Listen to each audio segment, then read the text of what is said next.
excited to you joining us for season two, episode seven of A Measure of Marketing, where we're going to ask and not sing the tune of Karma Chameleon. Do you really need? No, I've done that wrong. It's not Karma Chameleon, is it? It's Do you really want to I hurt don't me? Anyway, the episode is Do you really need a website?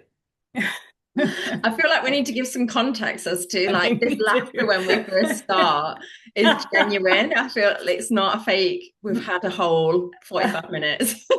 Just to catch up and readiness for not necessarily for this podcast, but just in life. And yeah, we're both juggling website projects at the moment as well. Yeah, So this is quite a timely conversation to have. Do you really need a it is. website? It is. I think for starters, let's talk about different roles when you build Okay, when let's websites are start built, there. because there are I have conversations with solo business owners and small business owners, and we've had this conversation before on the podcast, and it's been a question of there's so many different roles in marketing, like who does what bit. Um, Yeah, so when we build a website, you'll get, I'm actually not quite 100% sure myself on this bit, website designers and website developers. Sometimes they come together. Are they the same person? yeah. They can be if they've got like a graphic design background or a creative background. Other times they could just be more techie and they implement the development Yeah. post design period. Yeah. But the best scenario is that those two roles are one person. Yep. And then you might have supplementary roles to help with Supporting building roles. the website. Yes. Yeah. Yes. So a copywriter. Yep. Ideally. And what else would you need? My mind's gone blank. Copywriter, you might need someone that a photographer or someone that could Yes. take particular images, branded images for you. You would need someone that understands the search side of things, whether that's your developer or your copywriter. Um, Videographer, maybe if you wanted a show reel or a branded video. So there are, it's not essential, but those are the people that you would pull in. And ideally, a project manager, which is the role that I have adopted of late with a couple of projects, website projects. Same. I would argue, I would argue that that project manager, if skilled, could fill some of those gaps. Yes, agreed.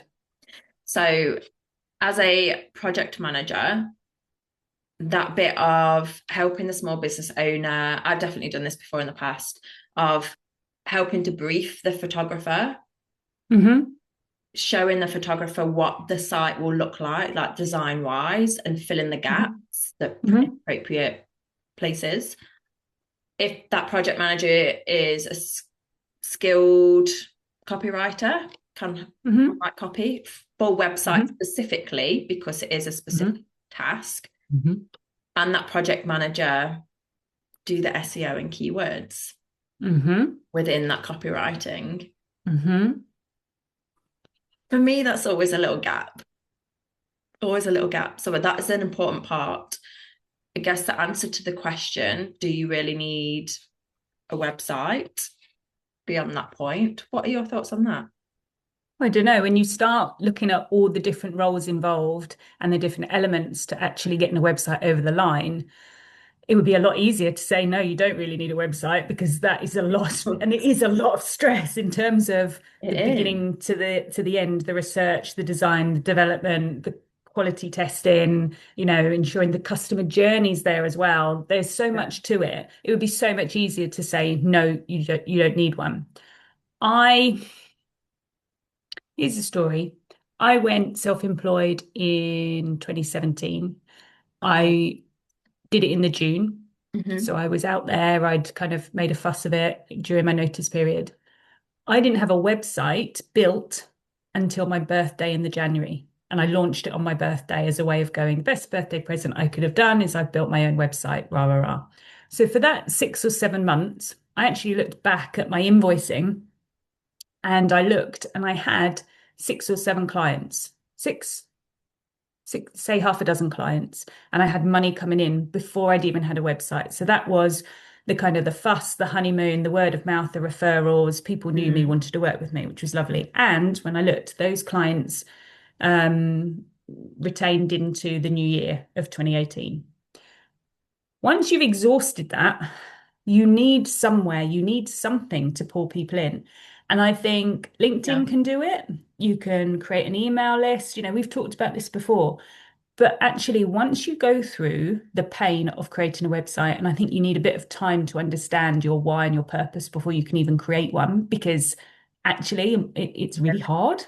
Yeah. But even if you had a one-page site, even if it was an online PDF that you found some way of, you know, putting it online, there's so much value in being able to point something to a site or to pull them in with, you know, best practice SEO, that it kind of does the work for you to a certain extent. And it's a shop window. And Yeah. I think as a consumer, forget the business to business or trying to sell a service, as someone that may want, I don't know, anything, be it skincare, pet supplies, a new television, you will go to a site to read more about it. Yeah. It's a psychological thing that you need to go. You need to find out more. Yeah. You can't just go off someone's, um, email. It's not right. It's not in us to be able to trust that. So Yeah. my answer, I actually think, yes, it is worth it. That doesn't mean you need a 20-page website within 6 months of starting. I think mine was about 3 pages, a like landing page. This is what I offer. Here's my contact page. Maybe the blog because I had started blogging. That's my go-to is that at some Yeah. point you will need something more than referrals and word of mouth. Yeah.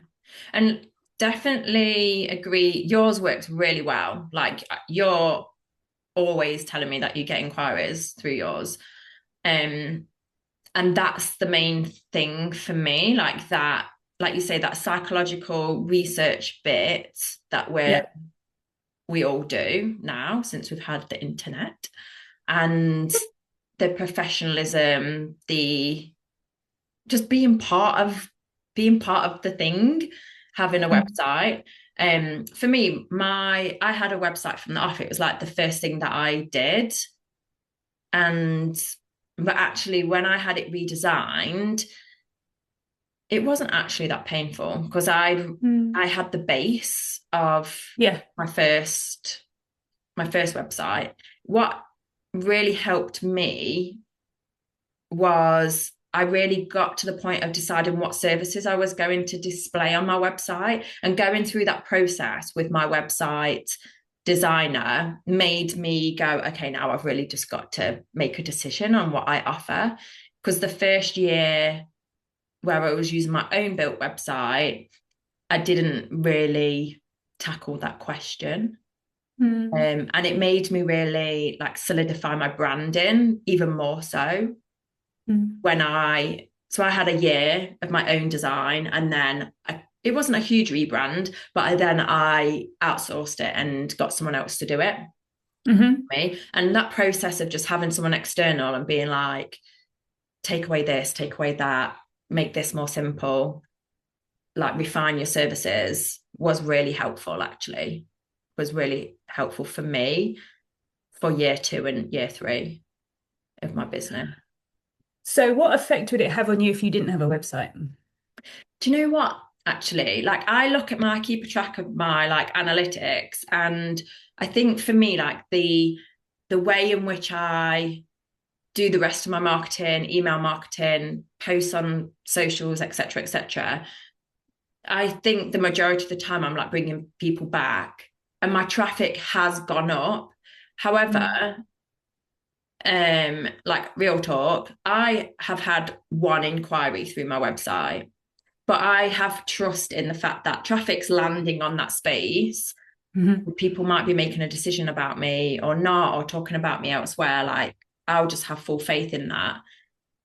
But majority of the people that I talk to in clients that I've had, unless they're going away and doing like secret research about me and not letting me know, they will have spoken to me at networking or see me through LinkedIn. or someone's told somebody about me. Yeah. So I don't know. I can't answer that question. Like, I wonder if I deleted it tomorrow, my whole business would change, or like I'd get less inquiries I through mean, LinkedIn, or your approach is different to mine when it comes to marketing, in that you're very in person, networking led, and getting out there, whereas I'm heavy. more content, yeah, content and kind of with social media to support to drive people to my site. Flip it then. If a client said to you and you were starting off with them, I don't want a website, what should we do? Like, what would you challenge that? Would you advise or recommend that they actually have one? Like, I'm devil's advocate, no right or Yeah. wrong answer, but like, what if you took your business out of it and it was a client? Yeah, I guess I would ask them like to dig deep and like why do they feel that way? Is it a budget thing? Is it they don't believe in it? They don't understand how websites work. So like tackle that first. If it was, say, from a budget perspective, I would still explore options with them as to like low cost ways to do like a 1, 2, 3 page website. Um, but I would just if the audience was like they wanted to use LinkedIn, like it was the right space for them, obviously, I'd just get them to use that instead, to be honest. I think Jenny, our last guest on episode 6, she is rolling into her through her business and she hasn't got a website, but Mm, hasn't she? I mean, these are like small samples in the whole yeah. research here. And I remember one of the very first people I ever met before I went self-employed. Her name was Sarah, and she was marketing and sales, and she just used LinkedIn. And I think it was last year, she messaged me and was like, I've just finished my website. Can you believe it? And she'd been rolling in self-employment for like 6 years before I even started. And all she did was like network and use LinkedIn. And I think that's always stuck in my head because I was like, there are ways without Yeah. a website for sure. Yeah.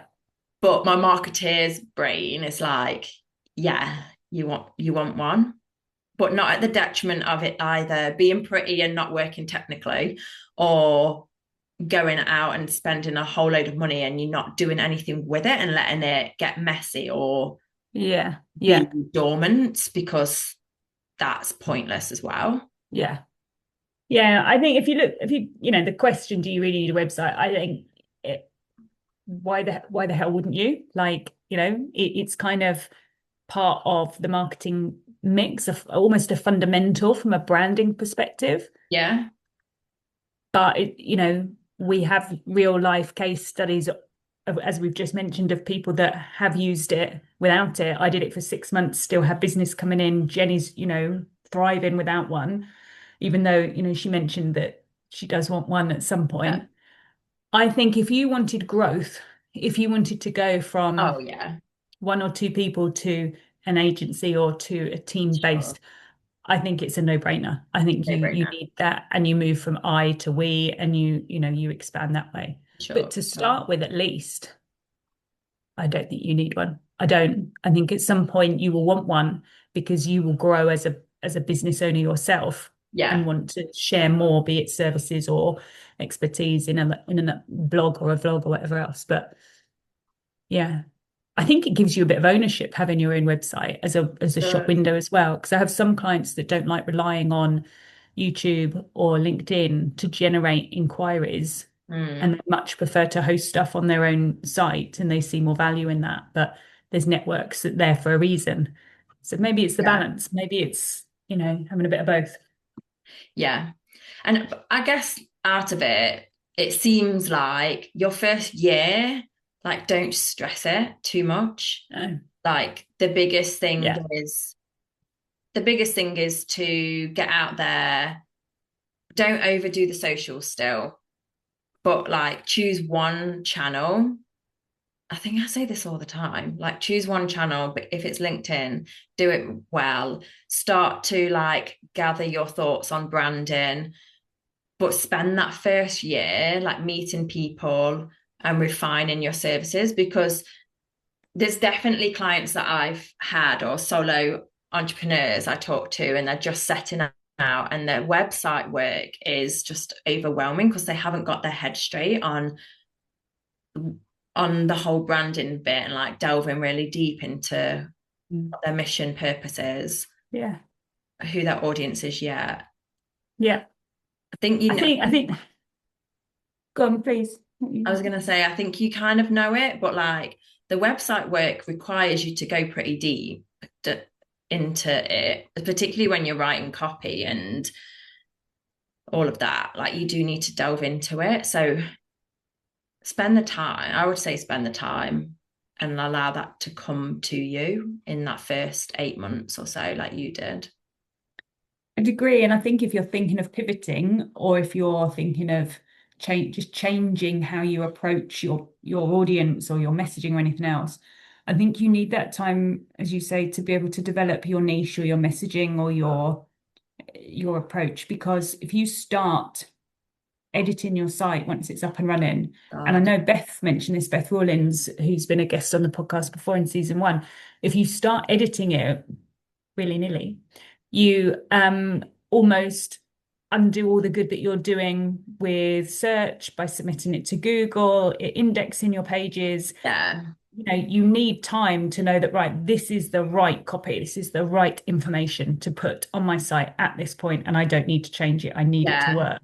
Otherwise, it's just it's so much time you're using when it's not doing you any favors. But a rebrand is a big thing. Like a rebrand is a big thing, and like it's a stop-start with your website. It's like the old is gone and the new begins, and that needs thought behind it. But you imagine me keep tweaking my website here, there, and everywhere, and like it's confusing for Google to pick up on that. And you I think I've used this analogy as well on this podcast before, but the plane that's like 1 inch off, and then you end up in Iceland rather than in Portugal or wherever eventually. Like that's the same thing as like tweaking your website constantly. And I think some of the work that I've done is it's very often very little a brand new website from scratch. It's always been a website that's been in motion for a while, and it's just grown legs, and it's a legacy site, and the back end of it is messy, and you're just deleting a whole load of stuff and unpicking just years of tweaks. And that's not fun. That can be expensive as well. It can turn out expensive. So have a website, but give it a little bit of time, you know? Give it a little bit of love. A bit of patience. But the final point, and we were talking about this before, I have to say it, is don't just let it be a pretty website. Like, do the SEO bit. Ask the question of your website person, like, it looks beautiful, thank you, but is it technically going to be found now? Is it going to pull in any visitors? And are those visitors, they might convert once they've gone on the journey, but if they're not actually going to land on the site, what is the point? And you then have to do so much more work to pull those visitors in via email or social, to get people there.